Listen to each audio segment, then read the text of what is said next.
पीरो लाचारी में सारिन जो मुनासिब न मिलण खिलाफ आबादगारन एहतजाज करे धरणो हयो। इन हवाले से पेश है मेरा टीवी न्यूज़ के रिपोर्टर मोहम्मद सलीम कारी जी रिपोर्ट। पीरू लाचारी वटि नौजवान इतिहाद पीरू लाचारी ऐं आबादगार हारिन पारां सारिन जो मुनासिब अघ न मिलण खिलाफ पीरू लाचारी वटि मेन हैदराबाद बदीन रोड ते एहतजाजी धरणो ऐं नारेबाज़ी कई आहे। असांजे ज़िले बदीन जे हारिन सां आबादगारन सां सरासर ज़ुल्म आहे ऐं सारिन जो रेट जेको दौर में 50,000 रुपया हुआ उहे सागुन कारखाना आहिनि, उहे सागुन सारियूं आहिनि, अॼु उहे सारियूं 2200 रुपया आहिनि। हीअ असांजे आबादगारन सां ऐं ज़मीनदारनि सां नाइंसाफ़ी आहे। भाण जो अघु जेको 2400 रुपया हो, सारियूं 50,000 रुपये हुयूं, अॼु उहो भाण 4500 रुपया, अॼु उहो सारियूं 2200 रुपया आहिनि। असांजो इहो एहतजाज जेको आहे त असां सां नाइंसाफ़ी जेका आहे उहा ख़तमु कई वञे, आबादगारनि सां हारिन सां इंसाफ़ कयो वञे, सारिन जो जेको रेट आहे उहो रेट वधायो वञे, घटि में घटि 3000 रुपया ॾिनो वञे, छाकाणि भाण जी बोरी 4500 रुपया आहे, DAP जी बोरी 14,500 रुपया आहे ऐं NP बि हिन वक़्तु जेको आहे 8000 रुपये में आहे।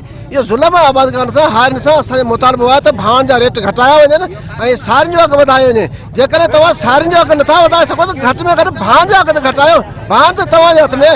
तंहिं करे असां ज़िले इंतिज़ामिया खां आला हुकाम खां हुकूमत खां मुतालबो था करियूं, घटि में घटि असांजे सारिन जो अघु 3000 रुपया मुक़ररु कयो वञे।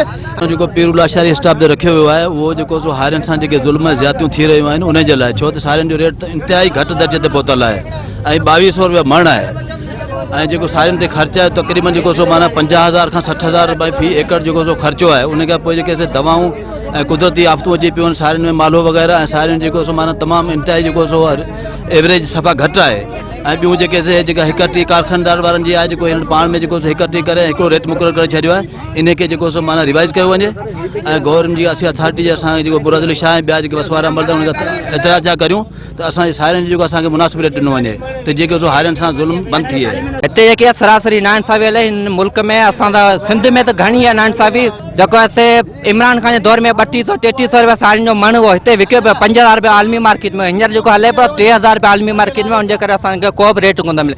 हिते असांखे सारी वञनि 2200 ते 2200 त को बि ज़मीनदारी ख़र्ची नथो हले, ॿिया त घरू ख़र्च परे थिया।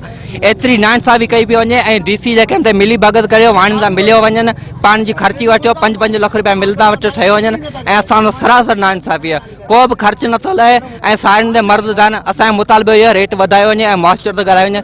मॉइस्चर जेको 24 फ्री हो इमरान खान जे दौर में, हींअर उहो आहे। सारिन जो जेको रेट 3200 रुपया हो, उन मां 2200 रुपया मुक़ररु कयो वियो आहे, उनजे करे इहो असांजो एहतजाज आहे ऐं सारिन जो रेट वधायो वञे ऐं भाण जेको आहे उहो ॾींहं ॾींहुं चोट ते ॾींदो वञे ऐं ॿिज जेको इन्हनि जो आहे उहो 2500-3000 रुपया किलो ऐं असांजी जेका सारी जॾहिं लही मार्केट में पहुचंदी आहे उहा 2200-2300 रुपया मण मुक़ररु कयो वेंदो आहे। कहिड़ी नाइंसाफ़ी आहे, असां सरासर ज़ुल्म आहे। असां कैमरामैन शाहज़ैन बलोच सां गॾु मोहम्मद सलीम गाॾाई, मेरान TV न्यूज़, पीरू लाचारी।